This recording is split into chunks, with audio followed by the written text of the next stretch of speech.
Welcome to Mind Your Words, the podcast dedicated to helping you master English for everyday life. I'm your host, Clara, and today we're diving into a topic that's universally understood, but sometimes tricky to express in a new language: our feelings. And we're going to keep it super accessible for our A1 learners out there. Absolutely, Clara. It's such a fundamental part of human connection, and often, it's one of the first things people want to talk about. I'm Mark, an English language coach, thrilled to be here. And I'm Lena. I'm still learning English, and this is exactly what I need. Sometimes I know how I feel, but I don't know the right words, or I just use good or bad all the time. That's perfectly normal, Lena, and you're not alone. Many learners start there. So Mark, let's begin with the very basics. If someone is just starting out, what are the absolute core feeling words they should know? Great question, Clara. For A1 learners, we want to focus on words that are common, clear, and easy to pronounce. Think of the big seven: happy, sad, angry, scared, excited, tired, and bored. These are your foundational building blocks. Happy, sad, angry, scared, excited, tired, bored. Got it? Excellent.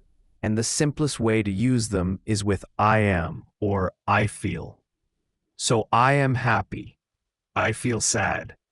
I am tired. Super straightforward. Okay, so if I just won something, I could say I am happy. Exactly, Lena. And if you had a long day at work, you could say I am tired. Simple and effective. But as you get a little more comfortable, you'll want to move beyond just I am or I feel, because there are so many other wonderful ways to express ourselves. Right, Mark? Absolutely, Clara. That's where we start adding a bit more color to our language. Instead of just I am happy, you could say I'm feeling really cheerful today if you're feeling light and bright. Or I'm delighted if something really good has happened. For sad, you might say I'm a bit down or I'm feeling low. These are still relatively common and easily understood. Oh, down or low. That's good. So if I missed my bus, I could say I'm a bit down. Perfect, Lena. That shows you're not just sad, but maybe a little disappointed or glum. Similarly, for angry, you could be annoyed by a small thing or frustrated if something isn't working. If you're really angry, you might be furious. Furious. That's a strong word. Like if someone took my parking spot, I would be furious. That's a fantastic example, Lena. And for scared, we can also say nervous if it's a presentation or anxious about something coming up. If you're truly terrified, that's a whole other level of fear. So it's like a spectrum of feelings, from mild to strong, even for the same basic emotion. It adds so much more detail to your communication. For excited, you could be eager for something or thrilled about great news. And tired can be sleepy if you just need a nap, or exhausted after a marathon. These are all great words that beginners can start incorporating. Even if you stick to the I am structure initially, simply knowing these slightly more descriptive words can make a big difference. Think of bored. You could be restless if you have too much energy but nothing to do, or simply uninterested in a topic. I like exhausted. I often feel that. So Mark, how important is it for A1 learners to know all these nuances right away? That's a really important question, Lena. For A1, the goal is clarity and communication. So start with the core words, but it's good to hear and recognize these slightly more nuanced words, even if you don't use them actively at first. Exposure is key. As you hear native speakers, you'll pick up on the context and naturally start to use them when you feel ready. That makes a lot of sense. So we've talked about expressing our own feelings, but a big part of conversation is also asking others how they feel and responding appropriately. What are some good A1 phrases for that, Mark? Excellent point, Clara. The most common and easiest is, of course, how are you? but often we want to go a little deeper. You can ask, "How are you feeling today?" Or if someone looks a bit down, you might say, "What's wrong?" Or, "Are you okay?" If you notice something specific, like they seem worried, you could even try, "Is everything all right?" Okay, so how are you feeling today? And are you okay? Are good ones. How do I answer if I'm not fine, thank you? Exactly. If you're doing well, you can say, "I'm great, thanks," or "I'm feeling good." But if you're not, you can use those words we just discussed. "I'm a bit tired today," or "I'm feeling a little sad." You can even add a short reason if you want. "I'm a bit frustrated because of the traffic." Let's try a quick mini dialogue, Lena. I'll ask you, and you can try to respond using some of these new words. How are you feeling today, Lena? I'm feeling excited because we're talking about this on the podcast, and it is very helpful. That's fantastic. See, you just expressed not only the feeling, but also the reason, which is excellent. And it makes the conversation much more interesting than just good. What about if I'm not feeling great, but I don't want to explain everything? Is there a simple phrase for that? That's a great question, Lena. You could simply say, "I'm not doing so well," or "I'm feeling a bit under the weather," which is a common idiom for feeling a little sick or unwell without having to go into details. Or even just, "not so good," actually. It acknowledges the question without oversharing. Those are really useful. It gives you options beyond just a simple bad. Clara, why is it so important for language learners, especially at A1, to start practicing expressing their feelings? It's crucial, Mark, for several reasons. First, it allows for genuine human connection. When you share how you feel, you're opening a door for others to understand you better and connect with you on a deeper level.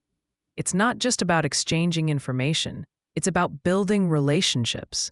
Second, it's excellent practice for using adjectives, verbs like feel, and simple sentence structures. It moves you beyond just reciting facts to describing your inner world. And third, it's therapeutic. Even in your native language, expressing feelings is good for your mental well-being. Doing it in a new language is a fantastic step towards becoming truly fluent, not just grammatically correct. It builds confidence. I agree. When I try to say how I feel in English, even if it's simple, I feel more connected to the person I'm speaking with. And sometimes I have to think really hard to find the word, which helps me remember it later. That's exactly it, Lena. That effort to recall the word solidifies it in your memory. So, Mark, for our A1 listeners, what are your top 3 tips for practicing talking about feelings in English? My pleasure. Number 1, start simple and focus on active listening. Don't try to master all the nuanced words at once. Begin with happy, sad, angry, etc. And when you're listening to native speakers in movies, podcasts, or real life, pay attention to how they express feelings, not just what words they use. Notice their tone of voice, their facial expressions. This helps build context. That's great. Listening is so important. My second tip, keep a feelings journal in English. It doesn't have to be complicated. Every day, just write down 1 or 2 sentences about how you feel. Today, I am happy because the sun is shining. Yesterday, I felt tired after work.